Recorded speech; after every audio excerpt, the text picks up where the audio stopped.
Okay, so welcome back. On this video, we are going to go ahead and date Hugo, which is Amanda's teacher, as weird as that is. This one will be probably the last one I do tonight, as I have to finish preparing dinner for tomorrow, since we get home so late. So let's go ahead and go with Hugo.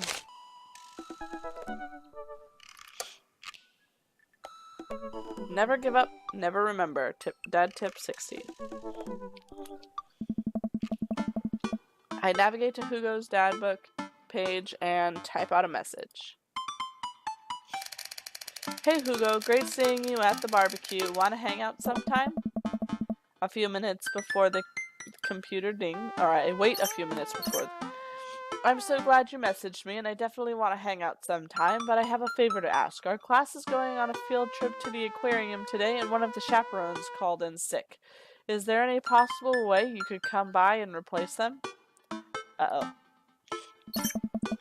I think about it for a moment. Oh, I completely understand if you don't want to or can't make it, but I'm gonna be honest with you here. It's the middle school class. I need as much help as I can get. I think about it for a minute. Man, that's a lot of screaming kids that I'd be accountable for. And they're in middle school, arguably the worst age to be. Amanda silently trudges into the kitchen and pours herself a bowl of cereal. Morning, Amanda. Morning, Pops. Hey, how was middle school for you? Middle school for you.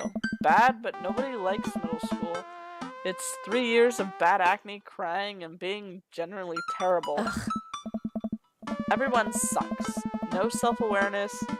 It's just a bunch of hormonal teenagers locked in a gross old building for 40 plus hours a week, doing long division and starting fights over, I don't know, pizza day? The top 40s pop? Middle schoolers should be avoided at all costs. What was your middle school experience like? I don't remember. It was a long time ago. We probably rode dinosaurs to class and bartered for lunch with tiny skulls of the animals we'd slain. You probably had to walk uphill in the snow both ways too, huh? And we liked it. Oh. See, middle schoolers are reprehensible. Wait, why are you asking me about middle school? Oh, Mr. Vega requested my help to chaperone his middle school class to the aquarium. Just wanted to know what I was in for. You get to go to the aquarium? Are you kidding me? The last field trip I got to go on was the clam chowder factory. They didn't even give us clam chowder. They gave us square pizza at the clam chowder factory. Oh, is that why you won't eat clam chowder anymore? No, it's because Bobby Wellington threw up in one of the vats of clam chowder, and I'm the only one who saw it happen. It haunts me. Right, let's leave this story firmly in the past. Anyway, you should just do it. Mr. Vega sounds like he could really use the help. Plus, you'd get to hang out with cool fish. Amanda, I get kind of weird about aquariums. The ocean makes me nervous. What are you worried? That a whale is gonna pop out of the touch tank and swallow you whole? Don't you put fear in my heart. Well, they do have penguins there. Yes, they have penguins there. Alright. Then it's settled. Penguins outweigh your fear of the ocean. Ugh. I sit back down at the computer and let Hugo know that I'm available. He tells me to meet him at the aquarium and gives me the address. I grab my keys and kiss Amanda on the forehead before I head out. I arrive at the aquarium to find that the school buses have beaten me there. Preteens huddle around the teachers in small groups yelling at each other and goofing off. Every teacher looks like they're at their wits' end. Hugo jogs up to me, looking frazzled. I'm so glad you're here. Hugo! I don't know. It's been a debacle all morning. We're short-handed and most of the kids won't stop screaming, as I'm sure you know is the case with all middle schoolers. I lived through Amanda at 12. I'm all too familiar. Ah. Great. Well, it's you and me chaperoning a group of 10 kids. They're over here. Hugo walks me over to a gaggle of preteens who are sitting on the ground playing with their phones. They're not kicking each other like some of the other groups, so we're off to a good start. Can you guys put your phones away? All the kids look up for a moment and stare at Hugo, and then back to texting. At least they're quiet. Too quiet. These guys are up to something, I can feel it. There's no way. They're too busy thinking about not getting food stuck in their braces to pull any stunts. It's middle school after all. Oh. We'll see. The classes start filing into the aquarium and Hugo hands out massive stapled packets of paper to each kid.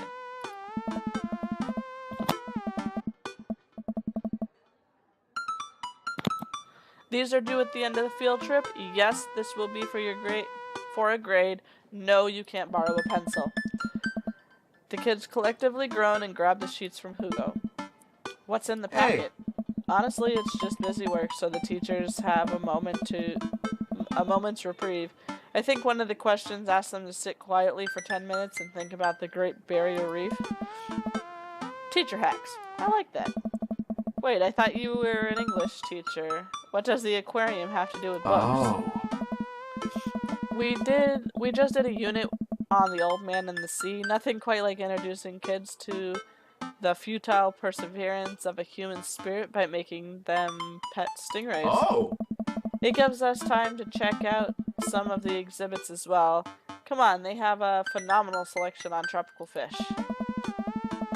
While the kids sit on the floor and pretend to do their assignments, while they text, Hugo and I wander over to the large tank filled with brightly colored fish. Hugo points to a brown and white fish with long spines. Lionfish. That right there is a lionfish. Did you know that their stomachs can expand up to 30 times in size? I didn't know that. Whoa. Their spines are venomous too. Nature is hardcore. You think that's bad? Take a look at this one over here. Hugo points to a spiny, grumpy-looking fish hanging out near the bottom of the tank. That's a stonefish. The most venomous fish in the world. And they just, keep it here? Oh, they're relatively harmless as long as you don't step on them. What happens if you step on them? Tissue necrosis? Cool? Hey.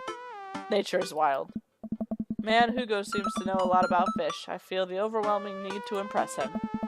Hey, see that fish over there? That one? Yeah. That's the... Oh, Jesus. Blue-nosed wiggly fish. Haha. American longfin humped head race? Oh. We're just gonna turn this to a big joke. Yeah? Did you know that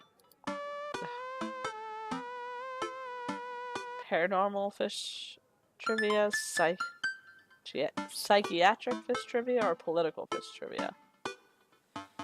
We're gonna go with paranormal. This fish sleeps upside down, but contrary to popular belief, it's not an actual vampire. That's the vampire fish? Wait, are you serious? Absolutely not. I'm playing it for the gag here. Ha! Good one. We'll lead the kids to another room. Sharks, sea turtles, eels, and other marine life swim around the massive floor-to-ceiling aquarium. The kids begin trying to take selfies with the sharks. Hugo leaves my side to separate two children who start fighting over a Capri Sun. Oh my god. I walk around the room reading the tiny little blurbs about different fish swimming inside of the enclosure. After a while, I look around to see Hugo again. He's gazing up at the aquarium in a childlike wonder. The ripples in the water cast blue moving shadows across his face. For someone surrounded by angry, hormonal preteens, he looks completely peaceful. He looks really cute in this light. I hope he doesn't notice me staring. Wow. Oh. I walk over to join him. Beautiful, isn't it? I'd rather stare at you. We can learn a great deal from Mother Ocean. Are those two sharks kissing? A great many mysteries lie in the ocean. It truly is fascinating to be able to observe it in a setting such as this. Yay, he liked it. That's a very astute point, Dante. We stand together for a moment, admiring the wonders of marine life. We eventually make our way to the touch tank room, which seems to be the only thing the kids are actually interested in. The tank is full of a variety of horseshoe crabs, sea urchins, stingrays, and small fish. That's a big fish, and that's a jellyfish. Okay. I stand around the edges of the tank to keep a wary distance from the sea life. Who knows what kind of nefarious plans those horseshoe crabs have for my well-moisturized hands? Hugo rolls up his sleeve and sticks his hand in the water. Don't you want to pet some rays, Dante? Oh, I think I'm good. I think I should just stay over here and admire them from a respectable distance. Come on, it'll be fun and informative. Don't make fun of me, but I'm scared to touch them. I get weird when there's no glass separating us. I don't know what any of those things are, but I get the feeling they will probably bite me and my delicious hands if given the chance. Nothing in this tank can hurt you. The stingrays have had their barbs removed. The horseshoe crabs only eat little clams, and the anemones are perfectly safe to touch. Against my better judgment, I approach the tank, slowly dipping my hand into the cold water. I touch a stingray and it glides past me. See? Not too bad. Or not so bad. It feels like a fun, slimy leather. Things get a lot less scary when you learn more about them, right? I dive my hand back in to the touch tank with a renewed vigor for ocean life. I poke some urchins and feel the hard carapace of the horseshoe crab. My hands brush against Hugo's as we watch the same reach for the same anemone. I pull away blushing. Hugo smiles at me. Hey, you're supposed to be touching the fish. Sorry, I just get a little carried away. Wait. That girl over there looks suspicious. Why is that? Are backpacks usually that wet? Hold on. Susan? Susan, get back here. Hugo runs after the middle schooler and catches her before she can make it to the exit. Want to tell me what's in the bag? Textbooks? Want to tell me what's really in the bag? Susan won't budge. I walk over to Hugo and the girl. I think she might need a bad cop. I think he might need a bad cop. Look, kid. We don't have time for games here. That's an easy 5 to 10 in the clink. I'm not afraid to hit I had a bud go down for that once. He came out a changed man. Said he missed the bars. You're not a teacher. You can't tell me what to do. Yes, well I am. Can you please put the bag down? Next time, we won't say please. Susan glares at Hugo for a moment before dropping her book bag on the floor. It lands with a wet slap.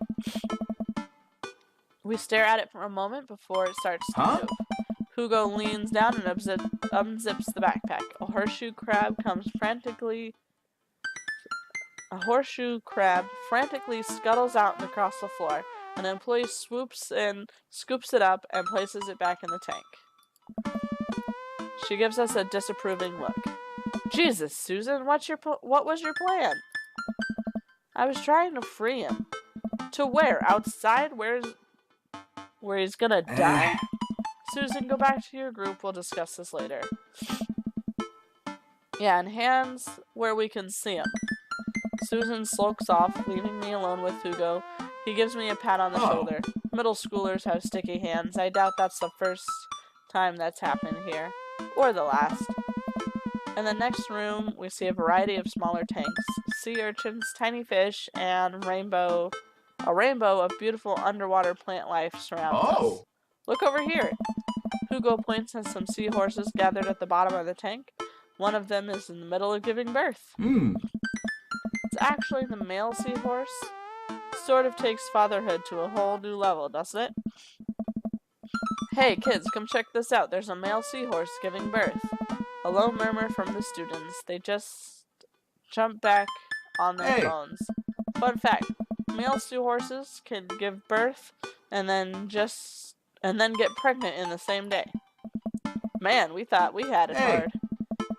I wonder if they have to deal with their kids' awkward teenage years too. However many thousand of them. Okay, one moment.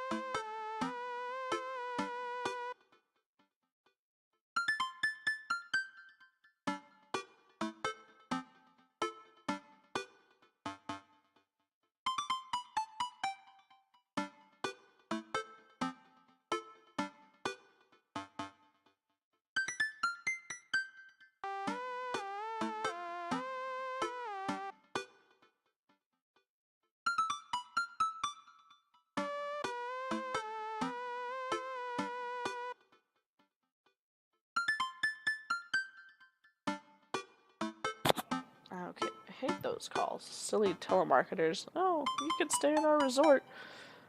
Okay, so you seem to know a lot about marine life, Hugo. It's not really my specialty, but I do make a point to learn as much as possible whenever I can. I think that learning shouldn't end when you leave school. We should challenge ourselves to find out more about the things we don't understand every day of our lives. Because if you stop learning, I don't think you'll ever be able to grow or change as a person. Good point. But I still don't trust the ocean. We'll get there. We finally make our way over to my favorite part of the tour, the Arctic exhibit. Do we get to see the penguins? Yes, we get to see the penguins. Hell yes. Our group of kids run around the exhibits. They won't stop tapping on the glass of the puffin enclosure, trying to get their attention. For at least a few minutes, teachers, chaperones, and students alike seem to be having a great time. What was I so worried about? This isn't too bad. Hugo suddenly grabs my arm. Oh my god, there's a student in the penguin enclosure. Wait, just kidding. It's very bad. Is it one of ours? It most certainly is. Holly Henderson, Susan's friend. I look over to the penguins and see a determined-looking kid crouching behind a rock. She's hiding just out of sight of one of the employees. Over on the side of the enclosure, you can see the door to the exhibit ajar. Was it unlocked this whole time? We gotta stop her before the staff sees and bans our school for life. Hugo looks around.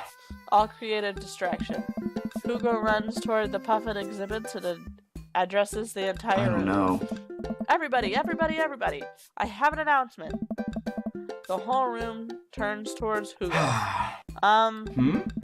Here's a few facts I bet you didn't know about penguins. Everybody stares at Hugo confused. Well, this is my shot. I run into the enclosure and I'm greeted with a cold blast of air. Psst. Hey! The girl whips around to look at me. Her nose is pink from the cold. You can't be in here. Neither can you. I try to walk over to the girl, but the ground is so icy that I just end up slipping. I catch myself before I hit the ground, but the girl still laughs at me. Contrary to popular belief, penguins are birds. Birds are traditionally known to fly, but penguins cannot. So I can understand some confusion when we're discussing the birdness of penguins. The crowd is still somehow enraptured. Kid, what are you even doing? I'm letting the penguins go. They deserve freedom. Where are they even gonna go? They're gonna live in my closet. Look, I just don't even have time to argue about this. We gotta get out of here. Not until I save a penguin. Little known fact that penguins only live in cold climates. With some exceptions. So they don't all live in cold climates if you're splitting hairs here. Did I mention they don't fly? The crowd is starting to lose interest. I'm running out of time. Try to relate to her. I think back to the time I released all the feeder mice from the pet store. It was a disaster. I was about 6, but it was a disaster. Molly, you know, life can be cruel. Money. Give me money. I'll give you 20 bucks right now. You leave with me. Molly thinks for a second. Okay. Well, give it to me right now. I reach into my pocket and I pull everything I have, examining each bill. Okay, well I have $12 and some change. Also, there's a button here. Is that enough? Pay me the other 8 later and we have a deal. We move to shake on agreement before I suddenly realize there's a wave of penguins on their way out of the enclosure. We're gonna have to block these birds. Block that bird! Okay. Woo! Okay.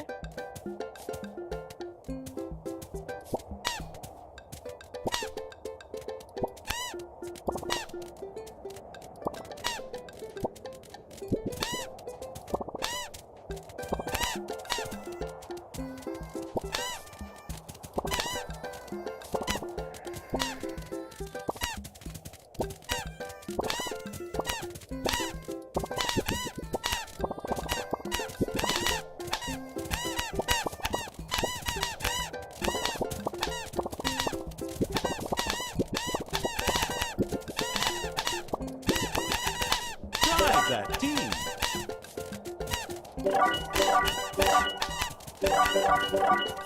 What the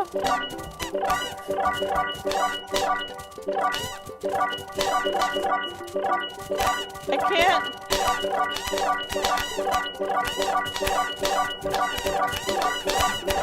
What the hell? It just feeds them money. It doesn't actually block them.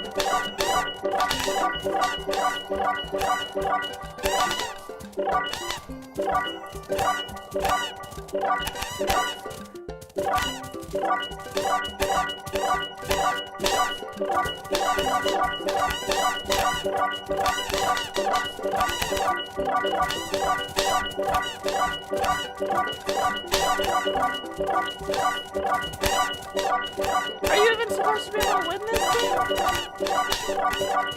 I can't get the money to the teenager if all the penguins are in front of me.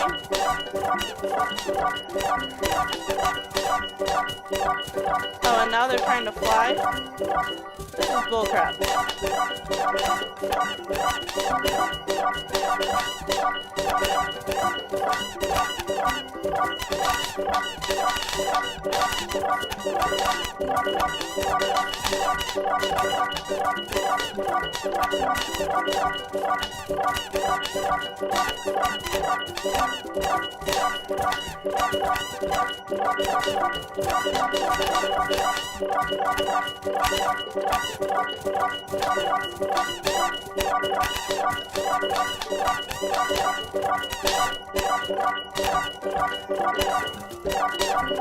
What the hell is this game?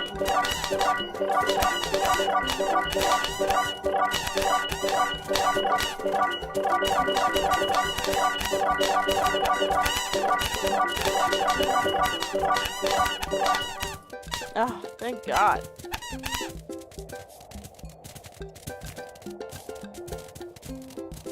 That's ridiculous. Only 45. Only 45 penguins escaped.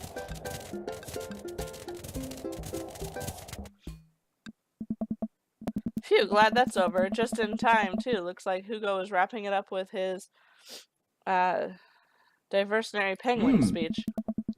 And that's why I think that penguins are one of the best animals in the world. A few people in the audience clap out of the sense of duty. Everybody starts dispersing. Hugo spots us from across the way and runs over. Molly, what were you doing in there? I was liberating animals, Mr. Vega. You realize that these penguins can only survive in the Arctic temperatures, right? You would have a lot of dead penguins on your hands. Well, it was the thought that counts. No, Molly, it wasn't. Molly turns to me. You owe me $8. Huh? What? I'll pay you later, kid. Molly runs off towards Susan, I suppose, so that they can compare animal theft notes. You're not off the hook, Molly. Oh. Dante, did you just bribe a child? I bribed a child. I don't know what she's talking about. I can't play by the rules when there's penguins on the line.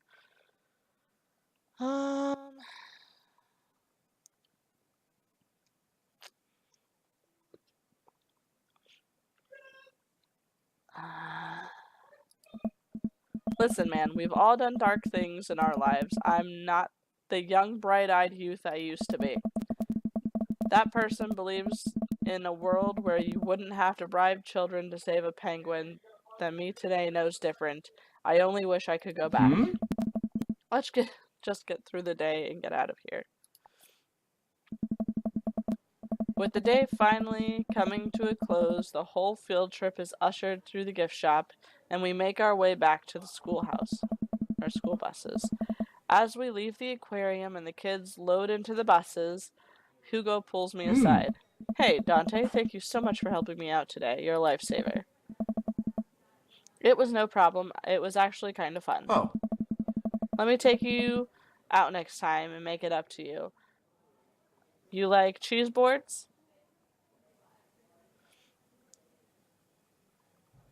I love cheese boards. I'm all about the cheese boards. There's nothing on earth more satisfying than a good cheese board. Great. Well, I gotta make sure the kids don't steal anything else. See you around. I walk inside to find my house empty. I wonder where that panda's at. Before I know it, Amanda pops through the front door. What you up to tonight? Just doing some homework. How was the aquarium? It was an adventure. Some kid tried to steal a penguin. We've all been there. I had to run in and grab her before any of the employees saw. You got to go inside the penguin enclosure? Did you steal a penguin for us? Amanda, no penguins were stolen thanks to the vigilant efforts of myself and Mr. Vega. So it was nice getting to spend some time with Hugo, though. I'm surprised he helped complete a covert op. He's usually kind of a what? Kind of a stick in the mud. He's actually pretty cool. I had a good time with him. Alright, too much adventure for me today. I'm gonna go rest my eyes. You mean take a nap? There's a difference. You learn when you become a father. Start building credit as early as possible, Dad. Tip number 3.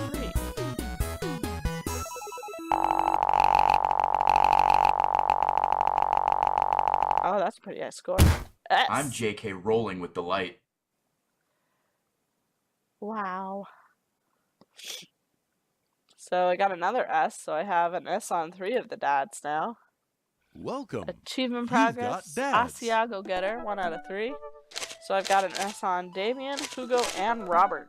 So that's just gonna make this complicated. We'll see how the second dates go. But as I said, I have some stuff to get to. I gotta cook some dinner for tomorrow night since I work so late. Hopefully, let's see, tomorrow's Thursday. I don't know if I'll be on tomorrow. I have to make some Hello Kitty decorations for my daughter's cupcakes that I'm making for Saturday, so we'll see how that goes. If I'm able to get it done fairly quickly, I will be on, but if I'm not, then I won't be. How about that? But the next time that I am on, we will be doing our first date with Joseph, our second date with Matt, and our second date with Brian. That will finish up the whole top line as far as second dates go. And then the time after that, the next stream after that one, I will be doing the second date with Damien, Hugo, and Joseph. And by the end of that, I'm going to take the one that I have the best score on and roll with it. So far I have an A and an S on Robert, so he's looking pretty good. I have an A or an S on Damien and an S on Damien and an S on Hugo. So that's pretty awesome. My original picks before I knew anything about this game were Craig, Robert, and Damien, so it's good to know that I'm doing good with at least 2 of those. Again, keep up with my updates on Facebook and Twitter, and I will talk to you later. Good night, Sprinkles.